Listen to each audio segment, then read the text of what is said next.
Бұл Жапониядағы видео миллиондаған адамды шошытты. Бұл видео өте қорқынышты себеппен вирусқа айналды. Оны Жапониядағы бір блогер қыз жүктеген. Бұл әдеттегі күнделікті өмірі туралы видеолар түсіреді. Қыз көшеде жай ғана отырып тамақтанғанын көрсеткісі келген. Бірақ бұл қарапайым видео шын мәніндегі түнгі қорқынышты фильмге айналды. Басында бәрі тыныш көрінеді. Қыз орындықта отырып тамақ ішіп отыр. Артынан қарапайым адамдар өтіп жатыр.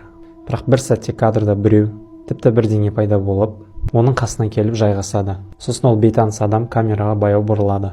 Ал енді бетіне қараңыз. Комментарийда адамдар екіге бөлінеді. Біреулер бұны кәдімгі сталкер дейді. Жапонияда бұндай жағдай жиі кездеседі. Әсіресе жас қыздарға қатысты. Ер адамдар оларды аңдып, тіпті полицияға жүгінуге дейін жеткізетін жағдайлар болады. Оның бетінде тұрған маска да әдейі, ешкім танымас үшін. Ал басқа адамдар тіпті керісінше ойлайды. Олар бұл кәдімгі адам емес, бір түрлі паранормалды нәрсе деп сенеді. Себебі оның түрі де, қимылы да адамға тән емес. Ал сіз қалай ойлайсыз? Бұл шынымен сталкер ме? Әлде басқа әлемнен келген бірдеңе ме? Достар, осы видео туралы өз ойларын комментарий жазыңдар, достармен бөлісіңдер, маған тіркеліп қойыңдар. Сіздермен бірге болған қызық бар. Барлықтарыңызға рахмет.